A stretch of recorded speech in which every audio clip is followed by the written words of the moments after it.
Good afternoon, everyone. Good afternoon, Elliot. Hello. Hi. I'm well. Thank you guys for coming to police headquarters this afternoon as we have been working for several months now to prepare for Pride in St. Louis. It's going to be an incredible weekend. It's going to be a very special time to celebrate who you are, and it's going to be safe for everyone. We have Chief Robert Tracy, who's going to provide some remarks on our overall plan to make sure that Pride is safe for everyone, and that includes both downtown St. Louis and then also the Grove. Following Chief Tracy, we have Jordan Braxton, who is part of the mayor's LGBTQIA+ advisory board, and then Josh Smith, who is with the Grove's Community Improvement District. Chief Tracy? Thank you, Mitch, and good afternoon, everyone. Just want to bring us up to speed some of the things that the SLMPD is doing, as well as collaborating with all our partners. You know, Pride Weekend, it's an important celebration for the LGBTQIA+ community and for the city of St. Louis. It's a time to celebrate inclusion, diversity, and freedom to be yourself. We want everyone attending the parade, visiting downtown, and spending time in the Grove to have fun and be welcoming and have a safe experience. As with all major events, the SLMPD will have additional officers assigned throughout the Pride Weekend, including Pride Parade, downtown festivities, and events in the Grove to ensure everyone can celebrate safely. Our deployment will include both uniformed and plainclothes officers. Some officers will be highly visible, and while others working behind the scenes to help identify and address potential safety concerns. Our goal is simple: to create an environment where everyone can celebrate safely and enjoy a weekend without disruptions. Last year, individuals disrupted the celebrations in the Grove. They were not representative of the businesses, residents, or those celebrating Pride. I want to repeat that. These individuals were not part of the Pride Parade, and they were not part of the Pride celebration.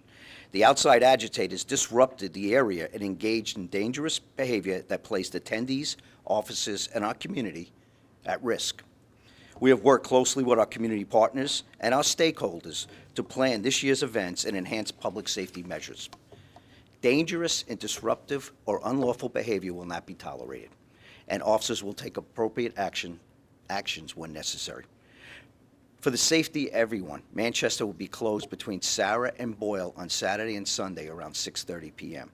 There will also be no parking on Manchester between Sarah and Boyle on both Saturday and Sunday. No parking signs will be posted on Friday for everyone's awareness. While working with the mayor's office, there will be a juvenile curfew between 8 p.m. and 5 a.m. on Saturday and Sunday for young people 17 and younger, and that's in the Forest Park Southeast neighborhoods. A reunification center, which we've done before. You've seen it on July 4th, and you saw it during some of the March Madness events that we've done earlier this year. A reunification center will be opened with support services provided by the Office of Violence Prevention and our juvenile detectives. Parents and guardians would be required to pick up juveniles who are found violating curfew and engaging in illegal or disruptive behavior. We encourage parents and guardians to have conversations with their children now and their plans for the weekend, who they will be with and where they will be going, just as we're going to do upcoming on the July 4th celebration. Know where your children are. Verify plans. Stay in communication with them throughout the evening. Please do not drop off children or teens unsupervised and assume someone else will be responsible for them. As always, if you see something suspicious, please say something. Call 911 immediately or tell an officer. What we're doing, we're looking for a great event. We're looking for a great weekend. This is positive, and we want to make sure everything does stay positive. We're looking forward to a safe and a celebratory Pride weekend. So with that, I'm going to introduce Jordan Braxton, that Mitch had already introduced as part of the LGBTQIA+, and she's the chair of the Mayor's Advisory Board. So with that, Jordan. Thank you, Jordan. You're welcome. Good afternoon. My name is Jordan Braxton. I'm the chair of the Mayor's LGBTQA Advisory Board. The City of St. Louis's Mayor LGBTQA+ Advisory Board was established by Executive Order Number 2 on June 1st, 2022, the first day of Pride. Our charge is to advise the mayor, the Board of Aldermen, the city agencies of areas of concern within the community that bring the LGBTQI plus communities and the larger St. Louis community together through its works and ensure that city agencies are fairly and equitably have access to address issues affecting the LGBTQI plus community and afford individuals in the community access to and inclusion in all aspects of life in the city of St. Louis. As the last sentence states in our charter, afford individuals in the community access to and inclusion of all aspects of life in the city of St. Louis. This covers inclusion in decisions that might be having a positive or negative effect on our St. Louis LGBTQIA residents.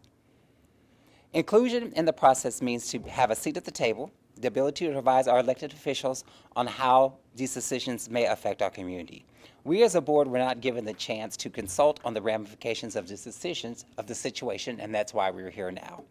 We are grateful to have this opportunity given to us by the St. Louis Police Department and Chief Tracy to make sure that everyone who participates in activities, whether it's downtown or in the Grove, are safe. Safety for our community is paramount. That is what members of the Mayor's LGBTQI plus board really are wanting. We support and think that Chief Tracy's plan is amazing because it is time for our community to celebrate. This is the time of year that we all can get together and we can just celebrate the beauty, uniqueness, and with the joy we have in our community. So with that being said, moving forward, we're looking forward to the collaborations of all parties involved so that we can move forward from this incident, this situation, and get something that's beneficial and plausible to all those involved. So again, I just want to say, please come and celebrate Pride, whether it's downtown or whether it's in the Grove, and have a good time and know that you're being safe, and elected officials and the police department are working to make sure that everyone is safe. And with that, I'm going to turn the podium over to Josh, who is the marketing and communications for the Grove. Thank you.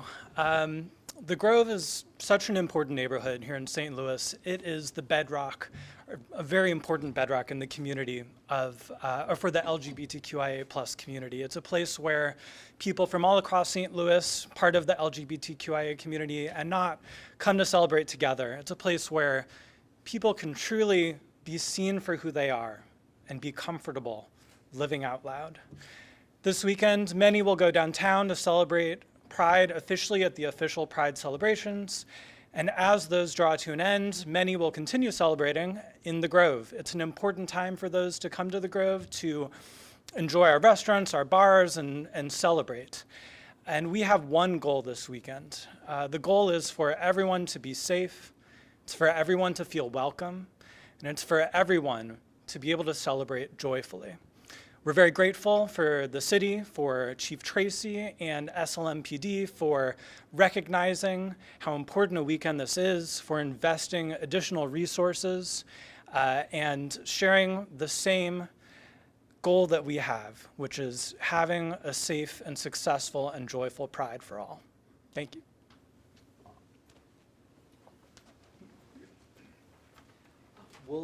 We have a time for a few questions to talk more about our plan. I know that the juvenile curfew might also be a topic of conversation, so we are actually joined by the juvenile courts as well, so I'd be amiss for not recognizing that. They've been an integral partner in everything from day one on this. So we have time for a few questions. I'd like to start with the chief. Chief, we had talked to Mitch, I think, before, and police had asked for curfew downtown, but the mayor's office refused. Has that changed? Have they now acquiesced to the police department's desire to have that curfew established downtown? That has not changed. So right now, it's in the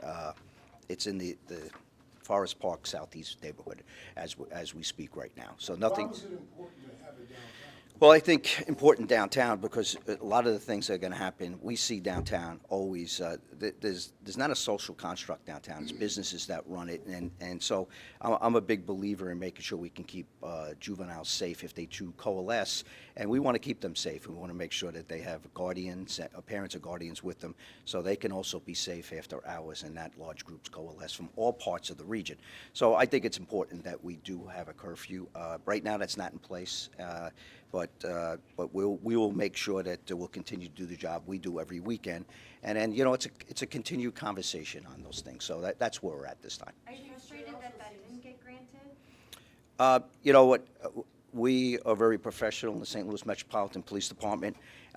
We'll continue to get things done. Would I like additional tools that can help us do our job and keep people safe? Absolutely. But if it's not there, we've got to continue to do our job and continue to go through that. So sometimes you don't always get what you ask for, and you got to make sure you make do to make sure you can keep everyone safe. And that's the situation that I always stay positive on these things to get the job done. Chief, can you talk about the bars in the Grove? Initially, it seemed as though the mayor had said they would close at midnight, then Right. there seemed to be a little bit of walk back on that. Where does that stand? Well, my understanding, where we are right now, is that the bars are not closing. I think they were asked voluntarily would they close. I don't think there's any mandate for them to close. And, we want to make sure that if we do everything we can to try to keep the situation safe, everybody has an understanding. And listen, these bars, it's like their Super Bowl. They're making money. It goes back into the tax base. They're entrepreneurs, and we want to make sure that we're all good partners. So if they're going to close early, great. If that keeps things quiet, but right now we don't have a mandate, or the executive branch does not have a mandate from the mayor's office at this time. Is there any indication they're hiring private security maybe? I think that's voluntary if they're going to have private security. Any place that does, when we have an operational plan, if they do have it, we'll be making sure we communicate with them so we're not stepping on each other, and then actually can enhance security down there. So we do that not just with the Grove. I mean, all the downtowns, you see downtown security throughout the city. You see it on South Grand. We speak with security everywhere because it's a force multiplier for us to keep everyone safe. So it's not just the Grove. So it's in our best interest to have that communication going if they're going to have security outside. Jordan's going to follow up. Yep. As the chair of the Mayor's Advisory Board, we have been in talks with everyone in the Grove. So we just want to say that, like the chief said, they cannot make the bars close, but I think there is conversations on making sure that everyone is safe in the Grove, to making sure that, like we said, this is time for us to celebrate, a time for queer people in St. Louis to let their hair down, take their wigs off, and just have a good time. And the bars are going to stay open, I think, until it is unsafe outside, just like what happened last year. We, as queer people, know when things are safe. Bar owners have this sixth sense where they can feel when something's about to jump off. And they know, like last year, closed the doors, kept everyone inside safe. And that's the plan again for this year. So, the chief said they can't shut the bars down, so we're going to party like it's 1999 and keep going. And everyone's going to be safe. Did you guys advise the mayor then not to allow police to have a curfew downtown? Obviously, when police are the experts on public safety, and they're putting all the, a lot of the things in place to keep everybody safe, was it you guys who advised the mayor to oppose the police department on a curfew for downtown? No, we did not oppose anything. Who gave her that idea? I have that, Elliot. I cannot answer. I do not know. I'm the third. Disinterested third party, but also interested third party in making sure that everyone is safe. And whatever everyone thinks, whatever curfews need to be in place, we'll support that, because again, our paramount decision is to make sure A, we get to celebrate, and B, we get to celebrate safely. Do you believe with the police that there should be police want a curfew downtown? Do you agree with police that that's what should be done? I personally agree, yes. So yeah, if whatever we need to do to keep people safe, I'm all for that. Do you have any insight about what the origin was about this misunderstanding or confusion, I guess I should say, about whether or not the bars would be closed at midnight? Was it something the mayor said that was like kind of over her skis, putting the cart before the horse? That I don't know. You have to take that up with the mayor and her press crew. So now we just know that we're going to stay open, we're going to party, and we're going to be safe. That's what I just want everyone to take away today. That we're still going to be there, we're still going to have a good time, and we're going to do it safely until it's not. Two more questions. Two more. Okay. The chief coded the Super Bowl for the area. Are you guys concerned of it being less attended after last year's events? No, because I think what's going on now in our current political climate, we as queer people need to be out loud and proud. Because what they're trying to do is they're trying to take away our joy, and that's something that you can't do. No matter how much hate you throw at us, how many bills you try to introduce, how many laws you pass, we're still going to be queer. As a black trans woman, there's nothing you can do to reverse what I've already done. And by changing all these rules, you're trying to force us back into the closet. And my closet doors, the hinges have been off, and the door's been gone for a long time. So that's still going to happen. We're still going to be here, we're still going to celebrate, and we're still going to have a good time. Josh is going to follow. Come on, Josh. Yeah, I just wanted to comment real quick about it being the Super Bowl. So I think we have an interesting opportunity this month to support the LGBTQIA plus community in so many different ways, and one way to do that is to support queer entrepreneurs. The Grove is a bedrock of queer businesses in St. Louis, and we see so much traffic throughout the year, but also during Pride, and it's really important and a great opportunity for those to get to know our neighborhood, which is really unlike anything else in St. Louis. Can you tell us some of the exciting things that's going to take place, like in Vogue and the right, Rally for Rights? I didn't want to turn this into the Jordan Braxton press conference, but okay. Yes, we have a lot of exciting things, not we. The Pride organization has a lot of things planned for the weekend. We're having a march and rally at 9:30 on Saturday. We have a wreath-laying ceremony at Soldiers Memorial for our fallen LGBTQA armed forces. We're also having, of course, on Saturday, we're having our main stage open. We have AJ and Allie. Disney Star is going to be there. And then Sunday, we have the big shebang. We have the parade. Starts off at noon through downtown, down Market. Then at 4 o'clock, I believe, we're going to have Icona Pop. And then, of course, to round out the evening, we're going to have In Vogue, one of the most successful girl groups ever. So we're very excited about that. And again, we have taken measures to make sure that everyone is safe for that weekend. Thank you guys very much. We'll keep you updated. Thank you. Thanks, Mitch. Thank you. See you. Thank you. See you, Chief.